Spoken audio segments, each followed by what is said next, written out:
Hello, Chanchal. Welcome to Halifax and to the Bloom Institute. I'd like to introduce you to the Bloom community and our present and future herbal students. And you're a very experienced teacher, both in naturopathic and herbal medicine colleges. And I'd like to know what advice you would offer to a newcomer to the study of herbal medicine. Well, it's a big question, but I think maybe the number one thing for any student of herbal medicine in the naturopathic professions, in herbal medicine itself, whether it's for personal care and self-care, or whether you're going to be a clinician, I think the absolutely number one most important thing is to get to know the plants.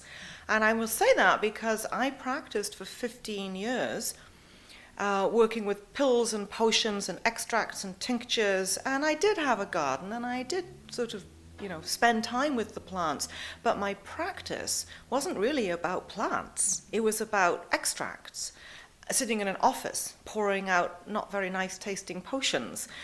And it took me quite a lot of effort to reframe that, to actually be outside, to actually get to relate to the medicines in their natural environment, taking myself to them rather than bringing them into my office. And not that I don't do that, of course I'm still prescribing tinctures and teas and all those things, but I think as a herb lover, as a herb user, you can get a lot more value from your medicines if you also know who the plant is, not just what it is and not just what it has in it, but who it is, what's its personality, if you like. Yes. Mm-hmm. Right, so as herbal practitioners, our role is to connect people with therapeutic plants. Absolutely. And so we connect with the plants. So how about for the herbal student, what would be some tips while they learn to connect with the client, the people they'll be serving in the clinical setting? Do you have any tips from your many, many years of clinical practice on how to be a good herbal clinician? Well, I think absolutely at the bottom line is no preconceived notions. You meet people where they are, you honor who they are, and then you discuss what's not working for them, where they might like to go with their health, and then you negotiate the steps to get there. But we have to start from the premise that people did not themselves set out to get sick. Something's happened that's gone off track for them. So we need to meet them and really honor where they're at in their own process and acknowledge that and then work from that place forward. So students spend quite a bit of time in study mode, and they may be covering the medical sciences, the herbal study, the clinic practice, and it can be quite intensive studying to become a herbal practitioner. Do you have any study tips or any words of encouragement during those dark moments when everything feels really intensive? Close the books and go outside. Yeah, this is actually, we're filming this right now in February, and there's snow on the ground, but there's already buds on the trees. There's already under that snow little green things trying to get up. So this is a really great moment for a herbalist to make a commitment for the season, to take one plant and follow its life through the season. So I would really suggest to people, and it doesn't have to be done from this time of year, it's only that in our climate in this northern hemisphere, this is just a timely thing. Find a bush, a tree, a plant that you can visit daily, something that's on your walk to work or in your own garden, and really spend some time every day looking at it closely, maybe get a hand lens, maybe take photos, and really follow one plant, even if you have a tree there, one bud on that tree, and watch it really, really closely. It doesn't have to be a big deal. 5 minutes is fine. It's cold out there. But building that deep relationship, if you can go from now when the buds are still closed up but present, right through till the end of the year and watch that whole cycle unfold, you will know more about the nature of that plant or the personality of that plant than you could ever learn from the books or sitting in a clinic or learning from a teacher. The plants are the teachers if we allow ourselves to learn from them in that way. So I have done this exercise almost every year for the last 15 years. It was something they asked us to do when I was in graduate school. We had to pick a plant and follow it every day and document it. And I try to do that every year now. I find one thing, one plant in my garden that I can sort of track through the year, and it builds a very deep relationship with the plant. So for students who are, brains are full and their bums are sore from sitting too long and their hands are cramped from writing notes or maybe from typing, to take a break from that, to have a little focus for that break, to just walk outside for 5 minutes, do some deep breathing, and connect back to a plant and build that relationship with that one plant for that season. It's a very profound activity. Simple, but really profound. I agree, and this sounds like it ties into the title of the workshop that you're presenting here this evening, Biophilia. And I'm curious, of all the things you could have chosen to share with our community here while you're in Halifax, what about biophilia right now appeals to you, and what's the significance of it for all of us? Well, biophilia, first of all, is not a term I made up. It was coined back in the latter part of the 20th century by a psychoanalyst called Erich Fromm, and then followed up with work by a Harvard professor called E.O. Wilson, and he wrote a book called The Biophilia Hypothesis, and it literally means the love of life and the love of all that is alive. And I'm very excited to be working in this arena right now, because if we can practice this biophilia in our life, if we can learn to love nature and love all that is alive, then we are almost bound or obligated to protect it and preserve it. And of course, for a herbalist, we're in an odd position now in the modern world. We're almost victims of our own success, because the more people use herbs, the more demand there is on nature to provide those herbs. And it is quite easy to sit in an office and prescribe pills and potions of herbs that might be endangered, might be under threat in the environment. It might not be a sustainable harvest, and we may not even realize that. So building that, again, deep love of nature, deep relationship to the plants will stop us from becoming technicians and put us back into being plant people. And so biophilia is actually something that I think the world needs to wake up to. And I mean, it is waking up. We do see, more environmental awareness, more ecological consciousness than we perhaps used to, 25, 50 years ago.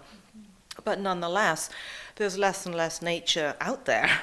And so biophilia speaks to the need for us to protect and preserve what's there and respect and honor what's there.